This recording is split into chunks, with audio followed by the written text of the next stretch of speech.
ഒരവസ്ഥ നോക്കി മക്കളെ. ഇന്നലെ രാത്രി കൊടുക്കലാർച്ച അടുക്കുന്നുണ്ട് നമ്മളെ നാട്ടില്. എന്നാ വെറുതെ പറഞ്ഞ നേർച്ചച്ചോറുണ്ട് രാവിലെ. ഉറങ്ങാൻ സമ്മതിച്ചില്ല. 3 മണിക്ക് നീച്ചാണ് നേരായോ 4 മണിക്ക് എന്നെ വിളിച്ച് കൊണ്ടുപോകാണോ ചോറ് കാണാണ്ട് കഴിക്കണ മാർക്ക്. ഒരു വൈക്കല്ല കൊടുക്കലാഴ്ചക്ക് ചോറാക്കാൻ പോവാണ്. എന്നിട്ട് മരോളൊക്കെ 2 മണിക്ക് വിളിച്ചാണ്ട് നീപ്പിച്ചാണ്ട് ഉറക്കല്ലാത്ത ഈ കാലൊക്കെ കഴിഞ്ഞണ്. അപ്പൊ നേർച്ച ചോറല്ലേന്ന് പറഞ്ഞാണ്ട് പിന്നെ വിളിച്ചു കൊണ്ടുപോയി. ഈ തണുപ്പത്ത് ചോറിന് പൂതി കൊടുക്കൂലേ. ഈ തണുപ്പിൽ 6 മണിക്ക് നീച്ചിട്ട് ചോറാകാത്ത അവസ്ഥ. പോയോക്കട്ടെ, ഇത് മറക്കൂല എന്തായാലും. നേരം വിളിച്ചു തുടങ്ങിയത്. ഇങ്ങനൊക്കെ വിളിച്ചിട്ട് പോയിട്ട് അവിടെ നിന്ന് കിട്ടിയിട്ടില്ലെങ്കിൽ ഞാൻ അവിടെ ഇട്ട് പോരും, ഉറപ്പാണ്. അല്ല ഈ രാത്രി ഉറക്കത്തൊക്കെ നീപ്പിച്ച് കൊണ്ടുപോയാണ്ട് നാളെ തിരിച്ചറിയാക്കാം. ഹിജാബ് ഇട്ടിട്ടില്ല. അയൽവാസി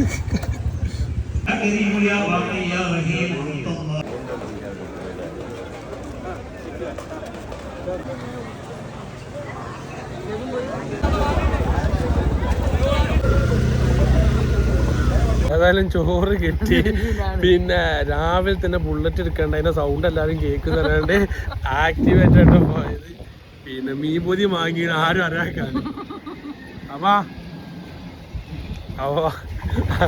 ഏതായാലും അത് വാങ്ങിയത് പെരേക്ക് പോവാണ്. അപ്പൊ 2 പൊതി നെയ്ച്ചോറും ബീഫുണ്ട്. ജമാ പോയോക്ക പെര പോയൊക്ക. എന്താ പുതിരുത്തോളി മടിച്ചു പോരണ്ടാ. പാഞ്ഞു വാ.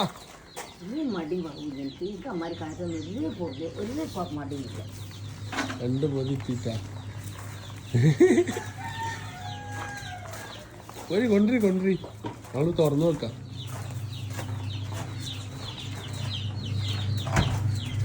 എന്തായാലും ആ ഉറക്കൊഴിച്ച തണുപ്പത്ത് പോയി. അതാണ് കൊടുക്കൽ നേർച്ചന്റെ നേർച്ച ചോറ്. നെയ്ച്ചോറും പോത്തായിരിക്കും. സാധാരണ തേങ്ങാച്ചോറ് പോത്തലുണ്ടാല് സാധാരണ എന്താ അറിയില്ല. ഞാൻ പോന്നിട്ടൊന്നും അറിയില്ല. ഉമ്മ പോന്നിട്ടാണ് നെയ്ച്ചോറാക്കിയത്. കാരണം തണുപ്പത്തുനിന്ന് പോരാന്ന് ഓർക്കറിയാം. ഇപ്പൊ സെപ്പറേറ്റ് ആട്ടാവും. നെയ്ച്ചോറ് സെപ്പറേറ്റ് ആക്കിയിട്ട്. അപ്പൊ ഓക്കെ അല്ലേ? ഓക്കെ ആയിട്ടില്ലേ? ഇറച്ചിട്ടെ. എന്താണ് ഉറക്കൊഴിച്ചാലെന്താ?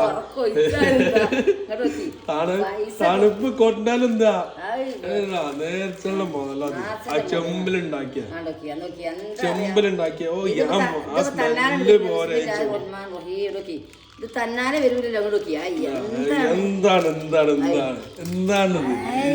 തന്നാലെ വരൂല. അള്ളാഹു സുബ്ഹാനഹു വ തആല പറഞ്ഞിങ്ങനെ കക്കാനും പൊരാനും പാടില്ല എന്നുള്ളൂ. ഇതിലൊക്കെ പോകാം. അള്ളാഹു ആയുസ് ദീർഘായുസ് തരട്ടെ.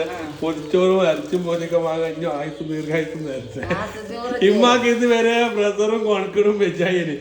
കോഴിക്കലാഴ്ച കോടിയാണ് കയറി ചെമ്പില് ചോറാണ് വീണപ്പോ ബ്രസറും ഇല്ല കൊണക്കടും ഇല്ല. രാവിലെ ഉറക്കൂല്ല. അത രസം. 3 മണിക്ക് ആ കുട്ടിയെ വിളിച്ചാണ്ട് ഓനെ വിളിച്ചോണ്ടിരുന്നാണ്ട്. ഏതായാലും പടച്ചോൻ കാക്കട്ടെ.